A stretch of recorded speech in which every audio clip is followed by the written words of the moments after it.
Assalamualaikum warahmatullahi wabarakatuh. Saya Yati Kusneli SPD, calon guru penggerak angkatan ke-7 dari SMA Negeri 5 Pekanbaru.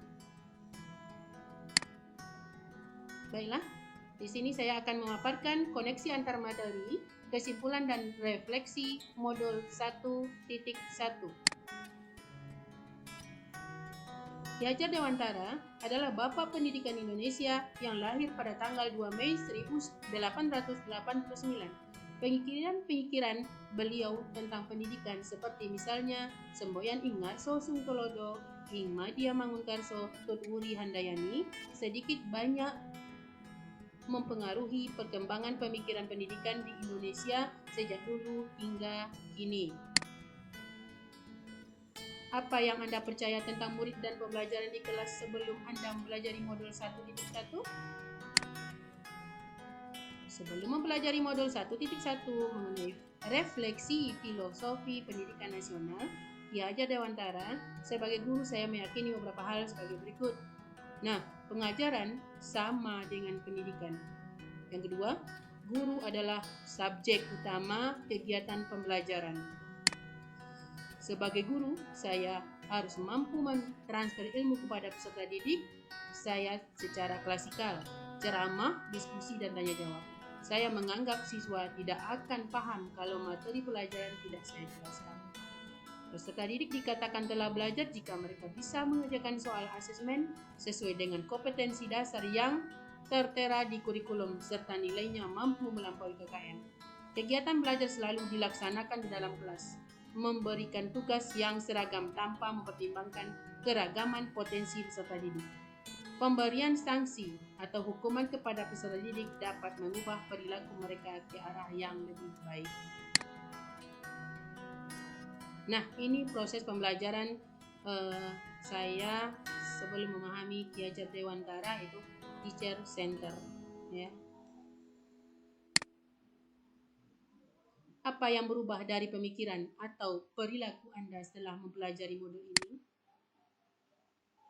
Untuk pendidikan saat ini, para pendidik harus menekankan pada kemampuan anak untuk memiliki keterampilan abad ke-21, kreatif, critical thinking, collaboration, communication, serta ada 3 prinsip untuk melakukan perubahan atau sering disebut dengan 3 asas trikon, diantaranya yaitu kontinuitas, konvergensi, dan konsentris. Apa yang dapat segera Anda terapkan lebih baik agar kelas Anda mencerminkan pemikiran Ki Hajar Dewantara? Nah, di sini ada 4 tahapan. Yang pertama, mengubah mindset, ya.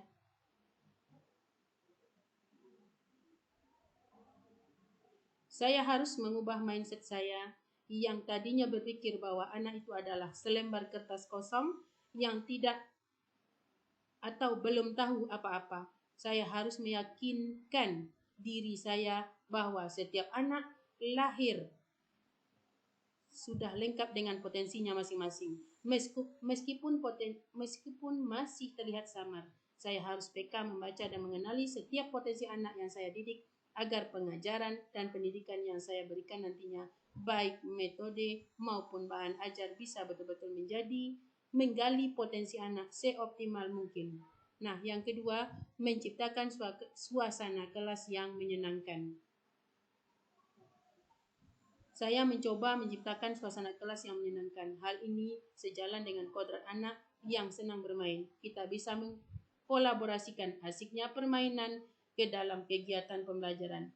Misalnya dengan melakukan permainan tebak kata ketika pembelajaran berlangsung. Nah, yang ketiga, pembelajaran yang berpusat pada anak.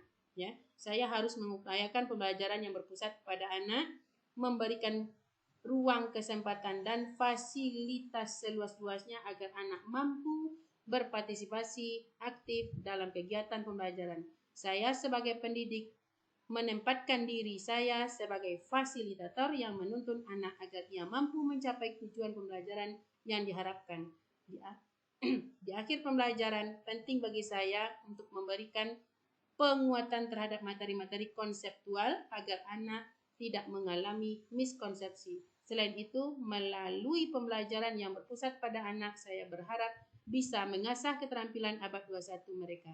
Nah, yang keempat, sebagai wujud dari tujuan pendidikan yang utama yaitu lahirnya anak yang tidak hanya kompeten dari segi akademis, tapi juga berbudi pekerti yang baik. Saya sebagai guru, selain memberikan wejangan, harus bisa juga memberikan teladan yang baik. Jadi, anak tidak hanya melakukan apa yang saya katakan, tapi harapannya anak mampu meneladani perilaku-perilaku baik yang saya contohkan. Selain sebagai upaya memotivasi anak agar berbudi pekerti baik, ini juga bisa jadi tantangan untuk saya bagaimana caranya agar saya bisa konsisten memberikan keteladanan yang baik, guru sebagai sosok yang digugu dan ditiru.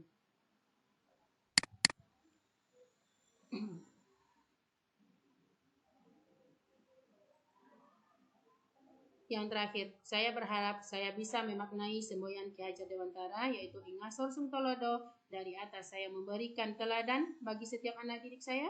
Ing Madya Mangunkarso, di tengah saya bisa jadi teman yang memberikan semangat, serta Tut Wuri Handayani, dari belakang saya bisa memberikan dorongan moral serta semangat belajar. Sekian pemaparan saya untuk modul kali ini. Dan saya ucapkan terima kasih. Assalamualaikum warahmatullahi wabarakatuh.